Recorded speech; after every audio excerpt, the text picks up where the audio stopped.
Assalamualaikum warahmatullahi wabarakatuh. Apa kabar para rebahaners pecinta stories dimanapun Anda berada?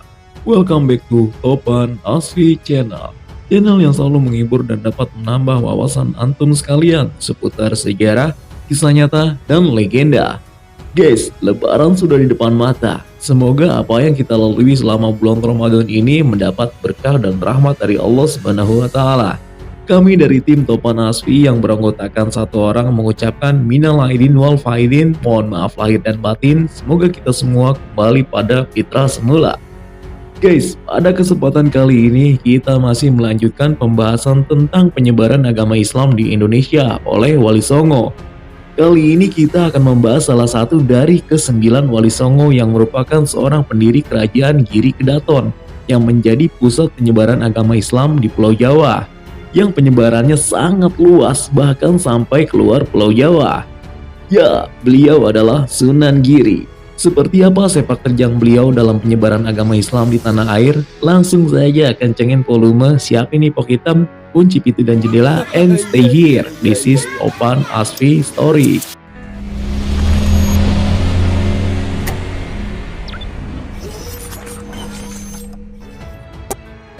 Menurut silsilah, beberapa babat menceritakan pendapat yang berbeda mengenai silsilah Sunan Giri. Sebagian babat berpendapat bahwa ia adalah anak Maulana Ishaq, seorang mubalik yang datang dari Asia Tengah. Maulana Ishaq diceritakan menikah dengan Dewi Sekardadu, yaitu putri dari Menak Sembuyu, penguasa wilayah Blambangan pada masa-masa akhir kekuasaan Majapahit. Sunan Giri adalah nama seorang wali songo dan pendiri kerajaan Giri Kedaton yang berkedudukan di daerah Gresik, Jawa Timur. Sunan Giri membangun Giri Kedaton sebagai pusat penyebaran agama Islam di Pulau Jawa yang pengaruhnya bahkan sampai ke Madura, Lombok, Kalimantan, Sulawesi, dan Maluku. Sunan Giri memiliki beberapa nama panggilan, yaitu Raden Paku, Prabu Satmata, Sultan Abdul Fakih, Raden Ainul Yakin, dan Joko Samudro. Ia lahir di Blambangan tahun 1442 dan dimakamkan di Desa Giri, Kebomas, Gresik. Pendapat lainnya kemudian melengkapinya bahwa Sunan Giri juga merupakan keturunan Rasulullah Shallallahu Alaihi Wasallam, seperti dinukil dalam nasab sebagai berikut.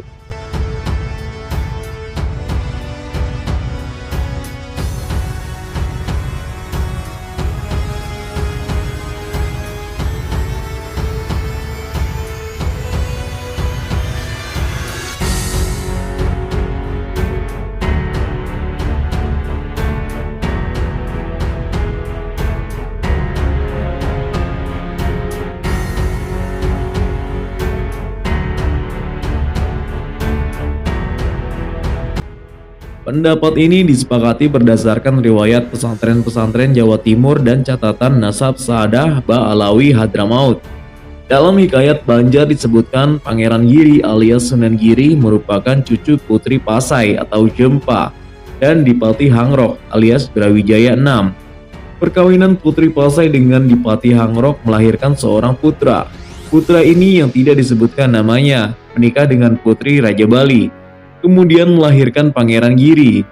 Putri Pasai adalah putri Sultan Pasai yang diambil istri oleh Raja Majapahit yang bernama Dipati Hangrok alias Brawijaya ke-6.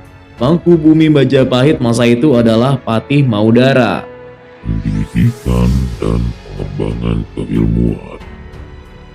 Menurut Hosen Jayadiningrat dalam Sejarah Banten 1983, Nyai Pinati adalah janda kaya raya di Gresik, bersuami Koja Madum Syahbandar, seorang asing di Majapahit. Nama Pinati sendiri sejatinya berkaitan dengan nama keluarga dari Ksatria Manggis di Bali, yang merupakan keturunan penguasa Lumajang, Menakoncar, salah seorang keluarga Maharaja Majapahit yang awal sekali memeluk agama Islam. Bayi yang tersangkut di kapal itu diambil oleh awak kapal dan diserahkan kepada Nyai Pinati, yang kemudian memungutnya menjadi anak angkat. Karena ditemukan di laut, maka bayi itu dinamai Jaka Samudra. Setelah cukup umur, Jaka Samudra dikirim ke Apel Denta untuk berguru kepada Sunan Ampel. Menurut babat Tanah Jawi, sesuai pesanan Maulana Ishaq oleh Sunan Ampel, nama Jaka Samudra diganti menjadi Raden Paku. Setelah 3 tahun berguru kepada Sunan Ampel, Raden Paku atau lebih dikenal dengan nama Raden Ainul Yakin kembali ke Giri. Dalam Babat Tanah Jawi dikisahkan bahwa Raden Paku dan Raden Madung Ibrahim alias Sunan Bonang pernah bermaksud pergi ke Mekah untuk menuntut ilmu sekaligus berhaji. Namun keduanya hanya sampai di Malaka dan bertemu dengan Maulana Ishak, ayah kandung Raden Paku. Keduanya diberi pelajaran tentang berbagai macam ilmu keislaman, termasuk ilmu tasawuf.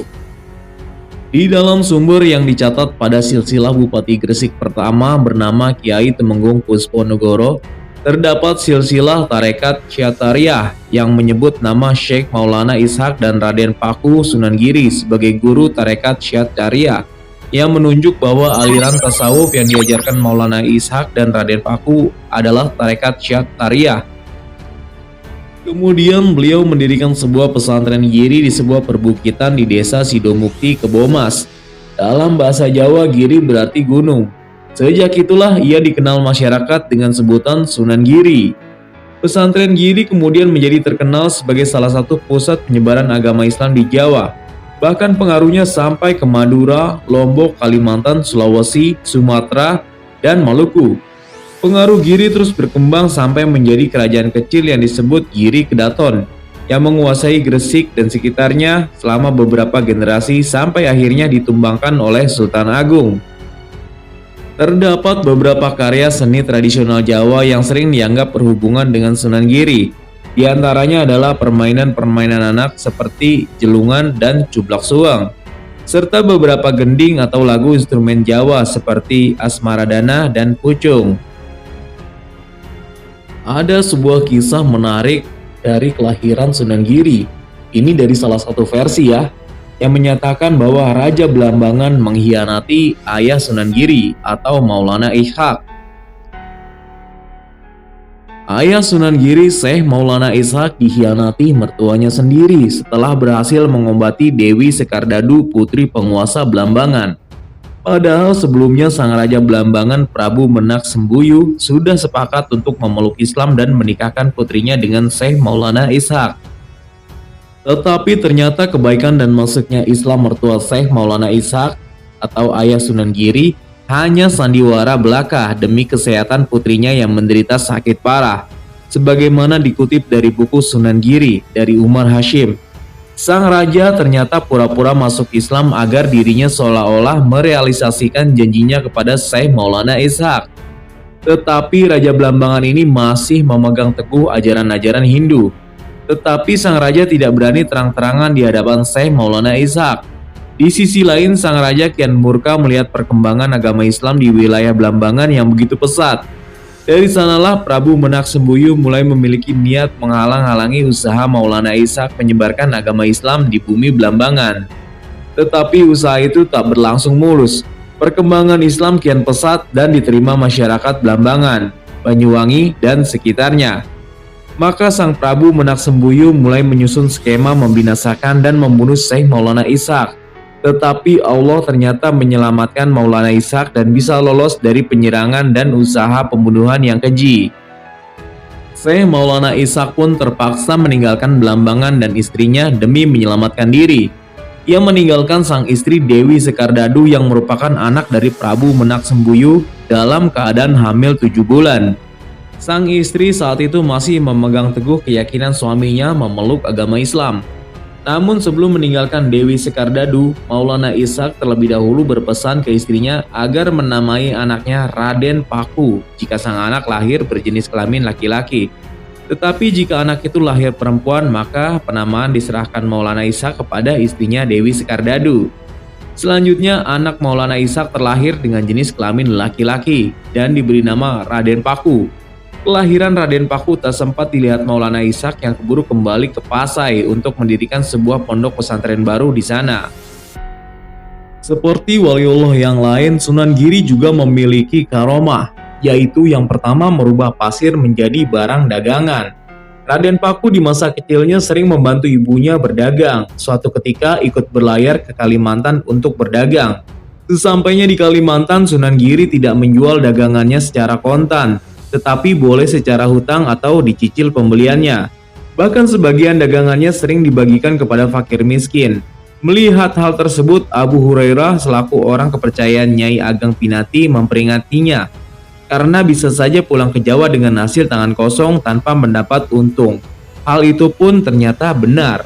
Setelah 10 hari dan akan pulang ke Jawa, orang yang mengambil barang kepada Sunan Giri belum juga lunas. Sehingga kapal yang dipimpin Abu Hurairah pulang ke Jawa tanpa membawa apa-apa.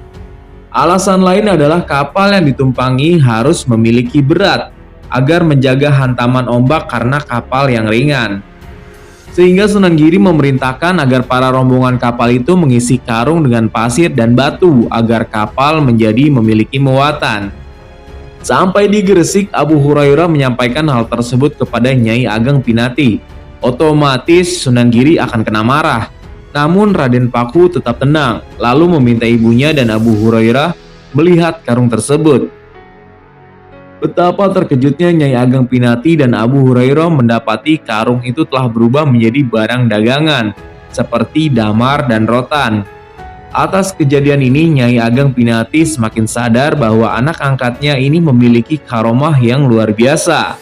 Berikutnya, Sunan Giri juga pernah adu kekuatan dengan Begawan Minto Semeru. Kisah para wali yang diajak adu kesaktian hampir terjadi kepada semua wali Songo, seperti Sunan Kudus ditantang Sunan Bonang dan Brahmana dari India. Sunan Giri yang membawa ajaran Islam juga mendapat tantangan dari tokoh Hindu, yakni Begawan Minto Semeru. Begawan Minto Semeru memiliki padepokan di lereng Gunung Lawu, sekitar Jogorogo, Ngawi. Dia memiliki kesaktian tinggi, berani menantang Sunan Giri karena dakwahnya. Dia datang ke Gresik untuk menantang Sunan Giri. Dalam pertarungan ini ada 4 kejadian, yakni Sunan Giri merubah angsa menjadi seekor naga, tempayang yang melayang-layang, adu kesaktian jubah dan ikat kepala hingga menumpuk ribuan telur. Dari kesekian kesaktian itu bisa dimenangkan oleh Sunan Giri, dan Begawan Minto Semeru mengaku kalah hingga akhirnya menjadi santri Sunan Giri. Guys, demikianlah perjalanan Sunan Giri dalam berdakwah menyiarkan ajaran agama Islam di Pulau Jawa dan di Nusantara. Cukup sekian konten kali ini, mohon maaf atas segala kesalahan baik yang sengaja maupun yang tidak disengaja. Akhirul kalam, Assalamualaikum warahmatullahi wabarakatuh.